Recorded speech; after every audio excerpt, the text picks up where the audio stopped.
as the fire ravaged down and down and down through the buildings, consuming everything else, it may possibly have generated enough heat. So that was their starting position, Alex. But then when they got themselves, and I gave them all the film and other visual evidence of what had happened, it was after their full studying of that these world-leading experts, who I know and I trust, said, Alan, no, our first thought was wrong. There is absolutely no question. The towers were brought down by controlled explosions from within. So once that's established, and many of your own American experts have established that, there is just no getting away from it, Alex. It is a conspiracy. Well, the bigger issue here is all these other engineers. So you're there talking to them. You can see them being blown up, the concrete being turned into dust, the beams being ejected 600 feet.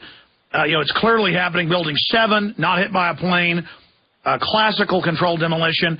Why are these engineers, and I guess thousands have gone public now, and architects and physicists, but why aren't more of them? Any engineer who really looks at this knows the truth. NIST has backed out of their last 6 reasons that Building 7 fell and the towers fell. They lied and said the building was hollow and all these other things. So, why do people then just cowardly not come out and tell the truth? Alex, it's very simple. Why, if you look at the mainstream media, you and I think, would agree that it totally suppresses the truth, not only about 9/11, not only about many things, it totally suppresses the truth about the making and sustaining of conflict in the Middle East. Now, why does it do this? All right, stay there. We're going to come back and talk about that with our guest, Alan Hart. Stay with us. And all the major Western governments up to their eyeballs in knowledge of it. And people inside government, it has the dual effect where people that are in the know get even more scared and self-censor, and the general public buys into the lie, and then they're ready to believe the next lie about WMDs or whatever's going on. But when you have all of these, these 4 or 5 big lobbies, when they line up on an issue, and when it helps all of them, you better believe you're going to see a movement. And it's just horrible. But Alan Hart, 2 points. Going back to these top engineers you're talking to, were they horrified after they saw the information, A? And then B, are you not seeing the massive awakening where people are just sick of self-censoring, and we are seeing everybody come out of the woodwork, just telling the truth now? And I think the system is very afraid. Well, Alex, I think something very important is happening. I mean, what I'm learning on this, first of what I hope will be several trips to America, is that most Americans, most English people, most Europeans, as citizens and voters, we have one thing in common. We now loathe all of our politicians. Isn't that what we have in common? All the polls show it. For the first time in history, both parties are universally hated. Well, the last time I saw a poll, I think Congress's rating was down to 21% and falling to 20%. Now, that is very serious. So maybe what we are witnessing is the beginning of a process in which people are beginning to wake up. But what they've got to do, Ray, is to make their feelings known and say, up with this, we are not putting. But let me speculate to a nightmare scenario. In Britain, we're heading for 3 million unemployed. Now, it's calculated that if we pass that, and we will, there'll be rioting on the streets. Look at America. If the economy continues to go bad, and in my view it will, your economic situation is going to go worse. Go into next year, the economic situation gets worse, you have a long hot summer, I believe you too will have rioting on the streets. The problem is, the system wants that. That gives the system the opportunity to bring in martial law and abide by what passes for democracy. That's my fear. Well, Alan, and we have the IMF World Bank documents that were leaked when Stiglitz, the Nobel Prize winner, left in 2002. The IMF calls it the IMF riot. You're absolutely right, and they're admittedly gearing up for it all over Europe, England, and the U.S. This has been a planned implosion, just like the Goldman Sachs documents show. Yeah, I mean, I think the truth is that almost all of our politicians loathe democracy or what passes for democracy and simply like to shut it down.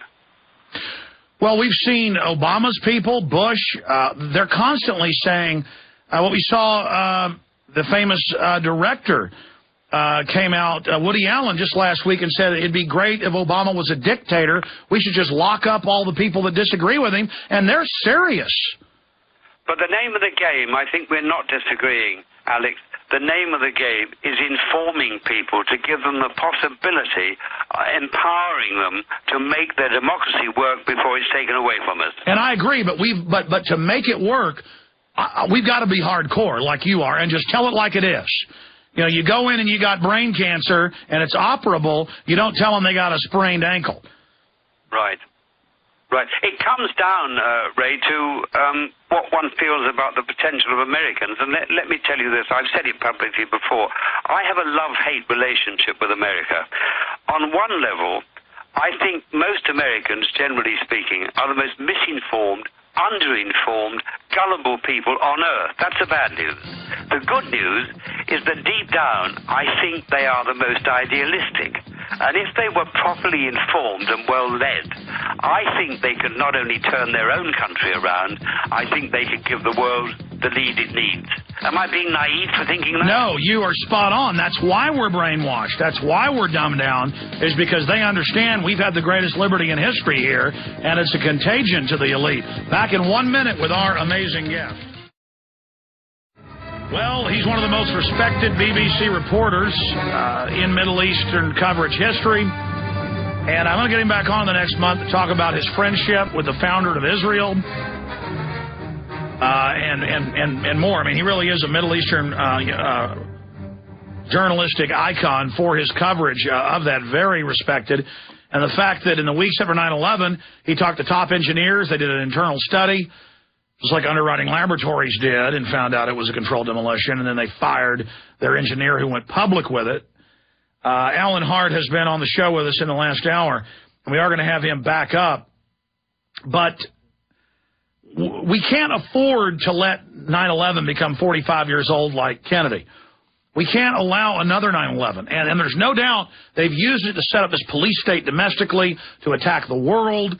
This is the excuse for the authoritarian system. And if you look at the czars 100 years ago, they'd bomb a building, round up a few thousand dissidents. In closing, I think the 9/11 fraud has unraveled. The polls show that. The system is angry that they can't use false flags anymore. It even came out in mainstream London Guardian last month that a U.S. CIA agent did run the Mumbai attacks. I mean, it came out in the Washington Post. The CIA is putting out fake bin Laden videos. It's now coming out that the CIA is growing the opium in Afghanistan. But I've seen a shift in their tactic, Mr. Hart, to now just kind of throwing it in our face, hoping we just become acclimated. Can you speak to that? Yeah, well, one of the things that really makes me angry is that all of our leaders, they treat us with absolute contempt. They think that we're idiots. And they just don't think we can add up the dots and see how the pieces fit. But there's an old mafia saying, Alex, that I like. Don't get angry, get even. I think that's a good message to the people of America and the people of Western Europe. For God's sake, become informed and start to participate in the political process to make your democracy work. Otherwise, we are all going to end up in Orwellian-type police states. Well, that's right. I mean, they want us to know they're corrupt and bad and that there's no hope. But there is hope because now Zbigniew Brzezinski said last week, I don't know if you saw this, he said for the first time the entire world is awakening to our agenda for world government, and we're in trouble. And the CFR people did not look confident. No, well, Brzezinski really did say that, did he? Yeah, I mean, he said it in about a 6-minute clip. But basically, yes, he said that. Right. So, I mean, I think we've got a year or two as citizens of the Western world to become engaged or not, because I think we're running out of time before we have this complete systems takeover. You know what, sir? Talk about your view, and I may even keep you a few minutes more. I know Bob Chapman won't mind. We've got to go to break, but I'll probably keep you 5 more minutes if you can. But start getting into how you... I mean, you talked about the former British Prime Minister telling you that he was concerned about a total police state. Yeah.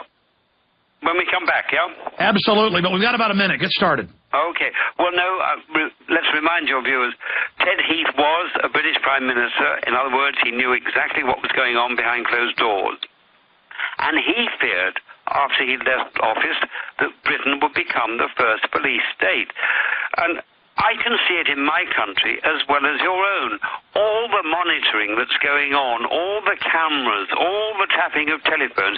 I tell you, Alex, when I get up in the morning and the first time I make a telephone call, I normally say into the telephone, good morning 5, good morning 6, our 2 agencies, good morning CIA, good morning Mossad, and bugger the lot of you. So do I. No, I do that.